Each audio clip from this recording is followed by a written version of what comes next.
name is Juliana Nicolasian with the Oklahoma State University Library. Today is Wednesday, June 10th, 2009, and I'm in Oklahoma City, Oklahoma, interviewing Betty Price. This is interview number 2.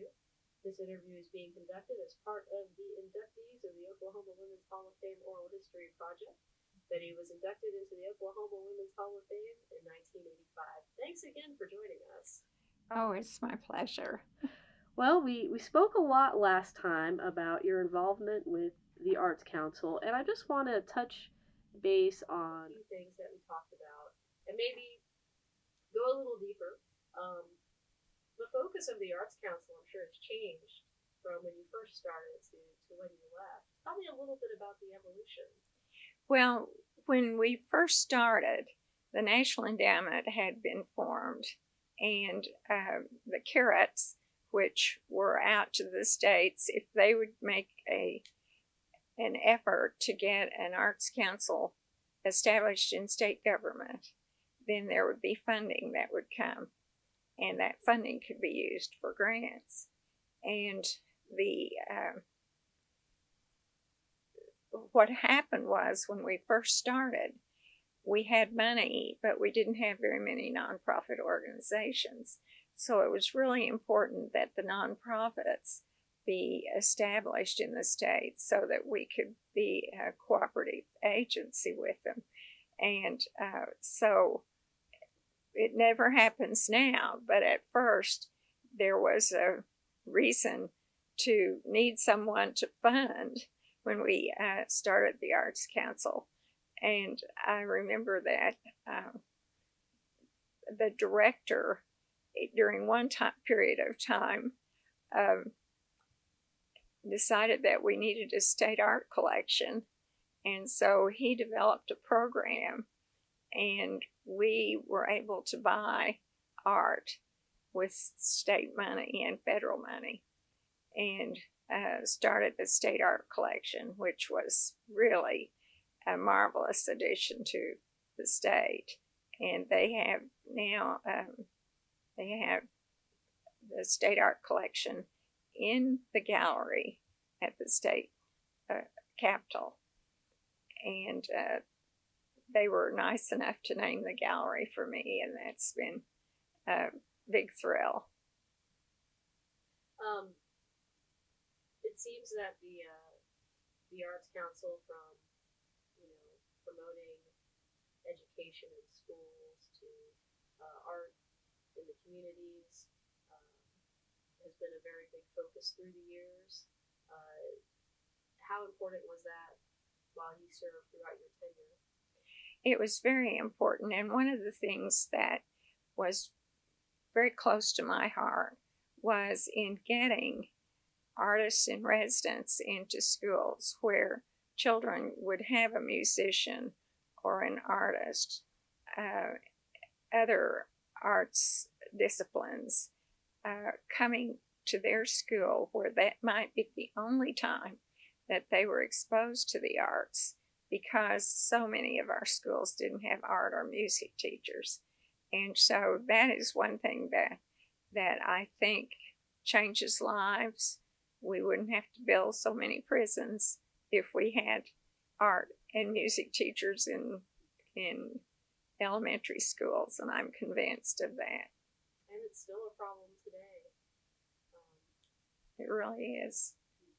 It really is. And it just seems that the people who can make the difference simply haven't realized yet how important it is to start the children with art and music. Well, also during your tenure with the Arts Council, you saw a lot of technology changes as well. Can you talk about how your online presence developed? It was pretty early. Well, I had a brilliant staff, and we were the first state agency to go online with grant applications, and we're very proud of that, because people don't understand a lot about what the Arts Council does. And so much of what happens with the Arts Council is that those grants that go out there cause the arts to happen all over the state. But this was really a wonderful thing for our agency, and we felt very proud of it. On average, how many grants are awarded a year? Well, there are about 800. There are 800 organizations that really qualify to come in for grants, and there are about 1,500 grants a year. Wow. Yeah, that's really good. It really is good. Well, turning to the Oklahoma Women's Hall of Fame, when you were notified that you were going to be inducted, what was going on in your mind? Well, of course, I was just overwhelmed and thinking that this is one of the greatest things that can ever happen to me. And my family was so thrilled. Friends were thrilled. It was just something that had so much meaning to it. And to be included with the women who were already in the Women's Hall of Fame was a great honor for me. Well, could you describe a little bit about the ceremony and what it was like back in 1985? Well, that's a long time ago. But I recall that there was a really fine group of women who were honored that night, but one that I was particularly thrilled about because I was a friend of David Boren was that his aunt, May Boren Axton, was installed in the Hall of Fame that night too. And it was a fun evening. I remember my dress was purple and that I had more eye makeup on than I usually do. It was the 80s. That's right. It was. Okay. It was. And I think that this was, it was fresh. It was fairly new. And I had family from Muskogee come. It was a wonderful dinner that evening, and was in a hotel here in Oklahoma City. Did you have to get up and say a few words? I did have to say a few words, and that was very few. I was pleased and honored to accept. Well, can you tell me what this type of honor means to you? Well, it means that somehow I have accomplished something as a woman that is worthy of recording in our state's history. And for so long, there was a glass ceiling where women weren't directors of state agencies and judges and in positions where men had been primarily in those places of leadership. And I think that you have to have a great deal of enthusiasm and love for what you're doing in order to get to that position. And I just, I feel like I was very fortunate as I worked with the different governors and the different members of the council to have the arts agency recognized nationally for the work that it did, and it does. The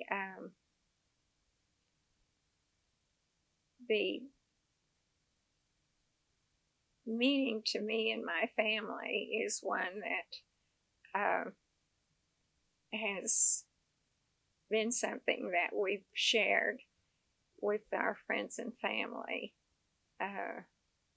over the years, and it's just nice, very nice honor. Well, how do you feel that now people look at you as a role model? Well, it's hard to think of myself as a role model, but I recall a few years ago I was asked to give the commencement address at the University of Oklahoma Fine Arts commencement, and I gave that address that day to a full house, and I later met a young woman who had been in the graduating class, and she told me that she had gone to work for a museum because she had heard me speak, and she realized that that was what she wanted to do, that she wanted to be in arts education, and she was the arts education director for a major museum. Those are good stories. Yeah. Well, looking back, both in your professional and personal life, can you share some moments that you consider some of your biggest highlights? I can. I think that one was the unveiling of the Allen Hauser sculpture in front of the state capitol. That had been a very hard project for us, difficult, as these public art projects can be. And it was a wonderful day. It rained, and we had a red parachute covering that sculpture, and the dye kind of came off on the sculpture as we were unveiling it. But we had Indian tribes represented there, and a lot of my work has been with Indian people, and I enjoy that very much.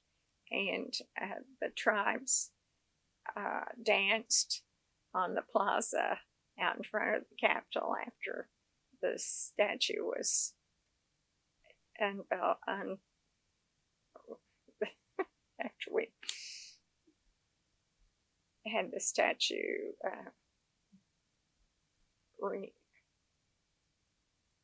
open to the public.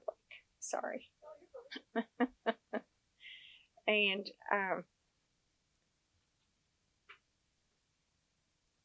I think that because we took the land from the Indians, that this sculpture is one that memorializes the Indians and gives them the credit for having been here first. And this was their land, and that Indian woman, as long as the waters flow, which is the name of it, is such a great example of how we've come back. And now we have the sculpture on top of the dome too. So that is in memory of all of those Indian people who were here before we were. Any more highlights you'd like to share? I think a highlight would be becoming the executive director of the Oklahoma Arts Council. I really loved my job, and it seemed that most everybody thought I should be the executive director, and I was a little concerned about doing that.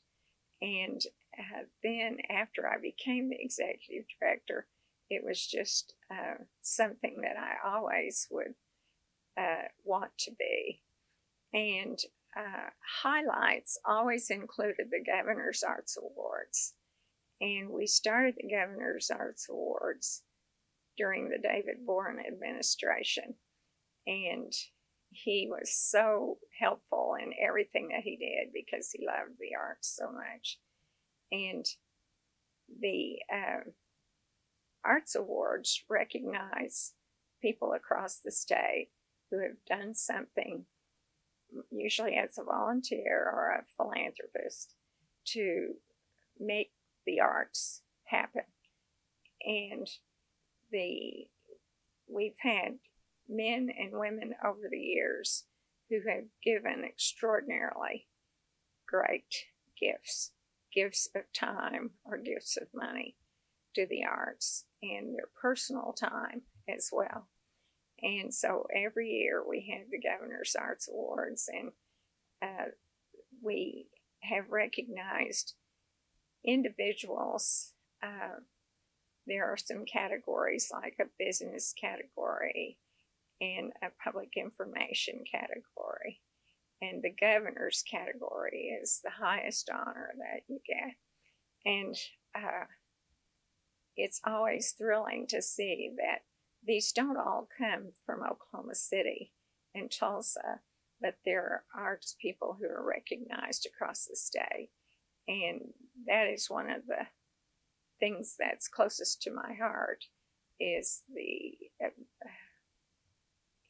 small town and the kind of arts that they have in those towns. And then when they get a Governor's Arts Award winner, that's just terrific. Does the governor have a say in who wins? No. He just has his opportunity to put a medallion around their neck and congratulate them and make a speech for us.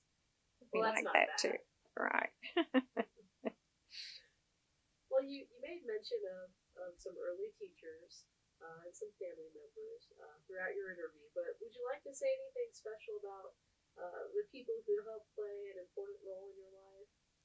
Well, at the time that I was in high school, I think that my role models were my teachers. And I also feel that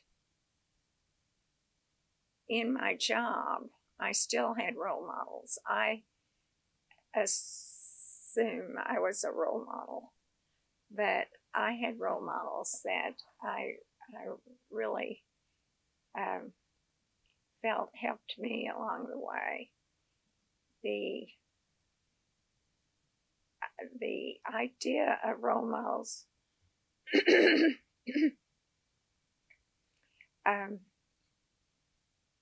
what comes to mind is when you're so involved in the arts and you love the arts and you are trying desperately to give the arts more to the state, to the boys and girls and the adults in this state. And the way that you do that is you look at other people and see how they are managing something that is rather difficult, and that somehow happens and evolves in terms of leadership. I feel that leadership in the arts has been tremendous in this state. And having the opportunity to be a leader has given me the most satisfaction. And knowing that there are young people out there who will someday be filling the positions that people like I am are in, then I think we feel good about that.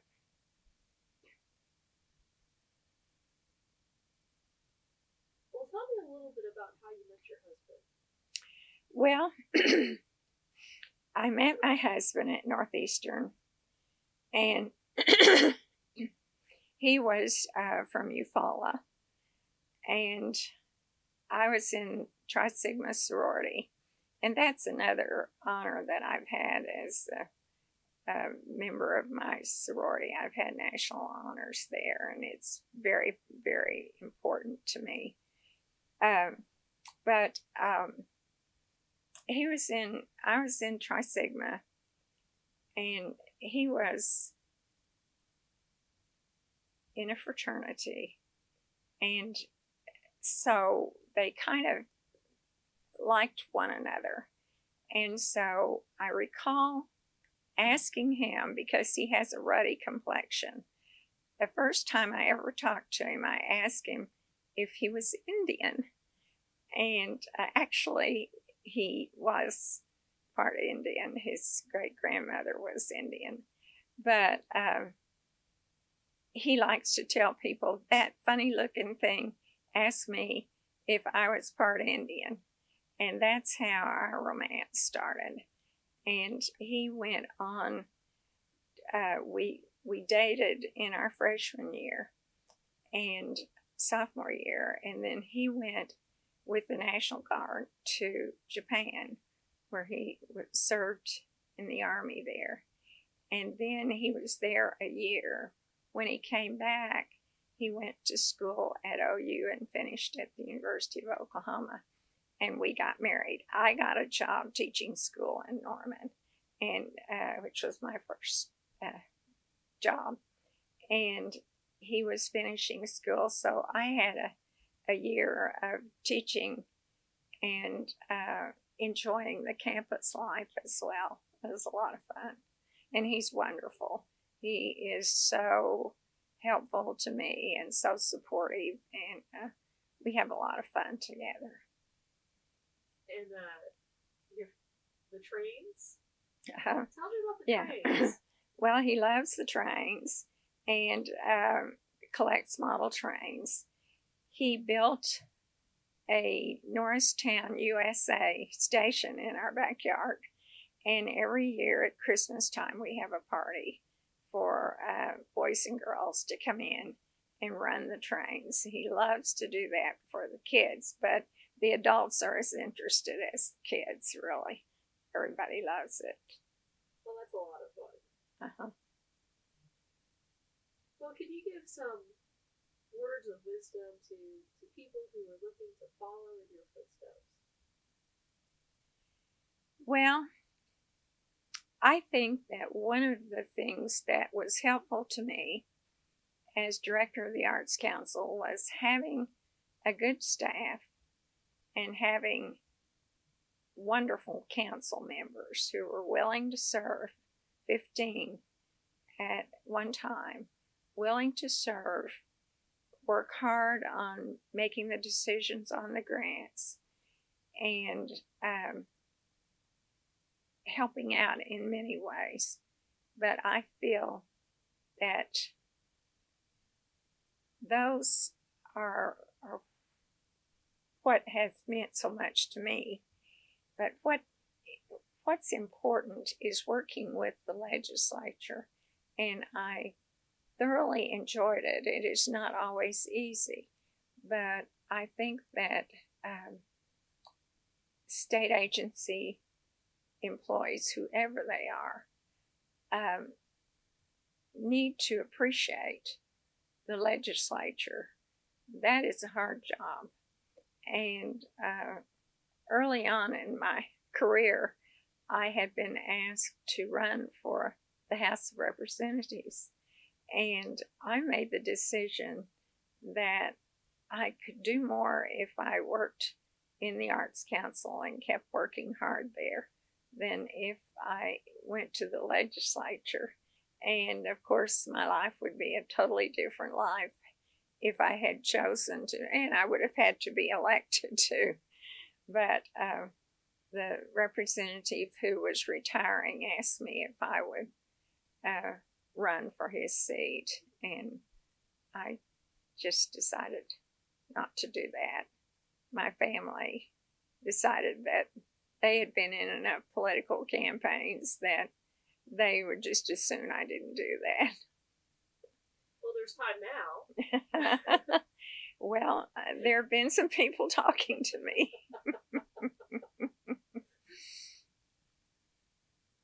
If Betty Boyd could come back from retirement, you could do it too. I love Betty Boyd. Well, if you could give any piece of advice to Oklahomans, what would you tell them? Well, I would tell them that they need to be sure that they have arts in the lives of their children and their grandchildren. And that's starting from the time they're born or even before, that the arts are so important to their development as a person and the what the arts can do for their brain in terms of music and drawing and all of the things that you can do with the arts. And it's rather sad that sometimes children don't have the arts until 5th grade, but they may have some arts in the 5th grade. And I think that the creativity level has gone down from the time they started kindergarten or pre-kindergarten, and that you lose so much by waiting, that they need to be exposed to the arts all the time. And we have such great examples of young people who really did not look as if they were going to make it in terms of school or going. Many of them were headed to prison. And if they were given a musical instrument and given a chance or given clay to start doing sculpture and start working in the arts, they found in the alternative sites that the days that they had the arts, they would always be there. And when they were in those alternative schools, they couldn't stay in the regular classroom sessions. And I think that this is what is going to make our state great, if we have more children exposed to the arts when they first start school. It needs to be a priority. It's doesn't cost all that much money, and in the long run, it pays off, because they achieve academically higher when they've had the arts.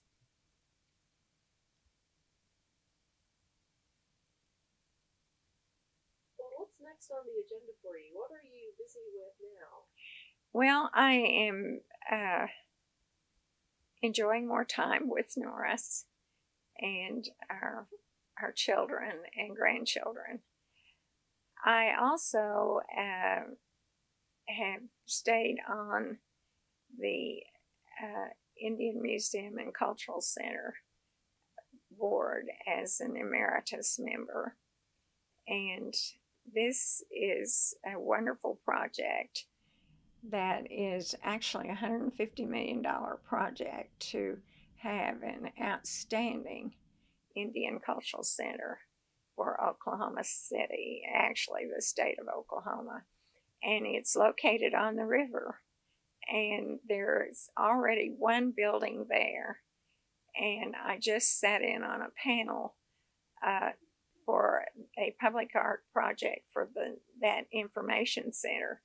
And it is going to be a sculpture, and it will be done by Bill and Demos Glass from Locust Grove.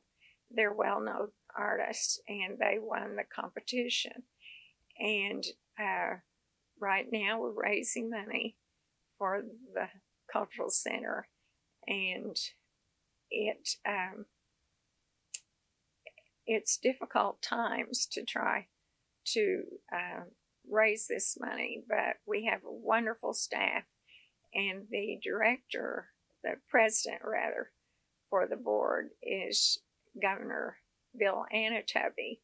He's the governor of the Chickasaw Nation. So we have extraordinary leadership, both in staff and board members. So you're still staying busy and still involved with the arts? Doing that. And I've also gone on the Board of Visitors at the Fred Jones Museum, this College of Fine Arts at OU, and I am enjoying that very much. And are you still creating art in your spare time? I haven't started painting again, but I plan to do that.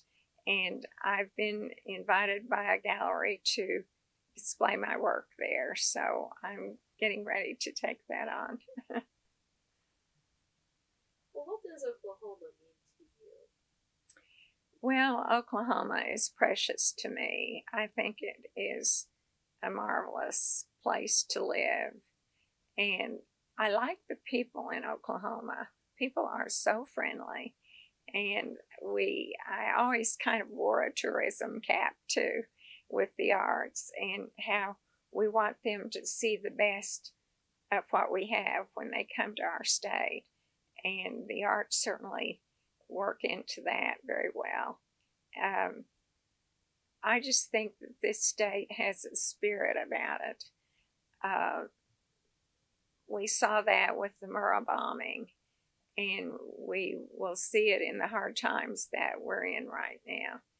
That people are strong, they love the state, they support the state. And by the way, I was very thrilled that the new license tag has an Allen Hauser sculpture on it. And I was with his family over the weekend at Red Earth. Red Earth is something that I am still involved with as chairman of the advisory board. And we had a wonderful festival last weekend. And this brings in hundreds of dancers and artists to Oklahoma City. Justice Yvonne Cogger was the mother of Red Earth. It was her idea. And I named it. And I intend to have that on my tombstone. Knowing that people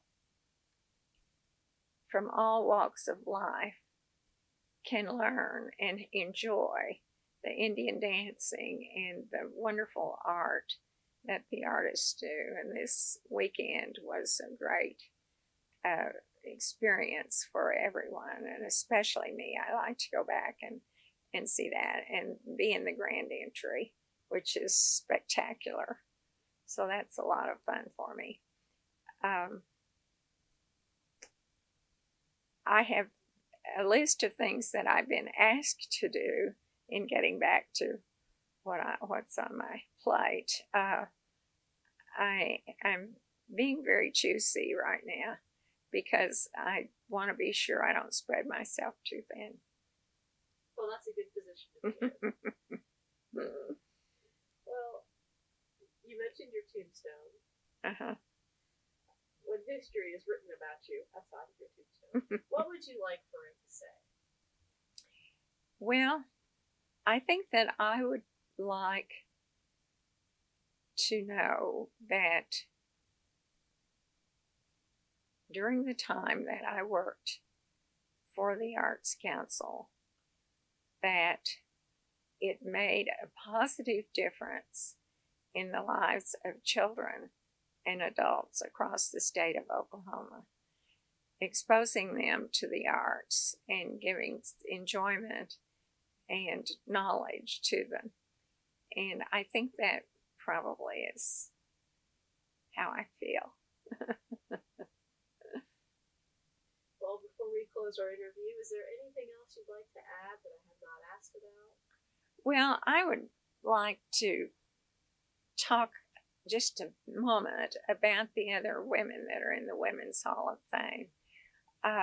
So many of these are friends or they're people that I have known of during my life. And I think that Oklahoma has extraordinary women. And I'm so glad that you're doing what you're doing to help bring this to history as well as the public in letting people know that there are women in every phase of careers that have done a remarkable job for the state of Oklahoma. And as I love our state and love Oklahoma, love that George and I got Oklahoma as the state song, I must think about the women that I know and admire. And even though my role models were teachers, I feel that they're role models in as judges and lawyers and women in all kinds of jobs that are role models, and I think that that's what makes us a great state. If we in summarizing my interest in legislature and the fact that there is a body that comes to the Capitol that works for the people of Oklahoma, and many times they're not held in high esteem. They should be held in high esteem. They do a good job for us. And those men who have been governor, we may end up with a woman as governor. And I know that there'll be a very hot campaign this time around.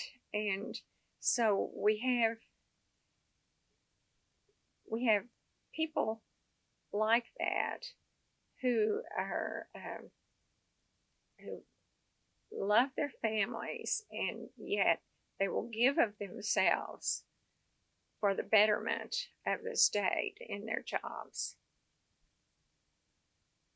There are many great women in the Hall of Fame. Mm-hmm. There really are. Mm-hmm. There are a lot of great women in the Hall of Fame, and I think that the chance to talk about it is good, an opportunity to have it included in the history of our state. Anything else you'd like to add? I don't think of anything. Do you have anything that you want to add? Okay. Well, I appreciate your time and sharing your life with us and your stories and your long career and your passion for the arts in Oklahoma. We appreciate it very much. Thank you so much. It's my pleasure. Tell me a little bit about the Centennial. Well, it was really a great opportunity to do something for the state of Oklahoma, and that was working as a member of the Centennial Commission. And so many things happened in terms of projects and major projects that took place with the Centennial. And that included the dome on top of the Capitol and the sculpture on top of the dome. I like to tell my story about the sculpture. Blake Wade, who was director of the Centennial, called me one day and said, I'm going to turn this sculpture over to you, and you decide what it's going to be, and we'll get it done then. And so I called a number of my peers and talked to them about what they thought should be on the dome, and also some members of my council. And and in almost every instance, they said they think it needs to be an Indian. And so we decided to establish a commission for an artist to do this sculpture. And there were 6 in competition, and Kelly Haney's won. And one reason Kelly's was so perfect for the dome was because he had planted the feet of the Indian sculpture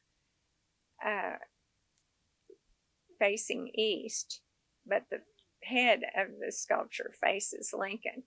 And this was a piece of art, not necessarily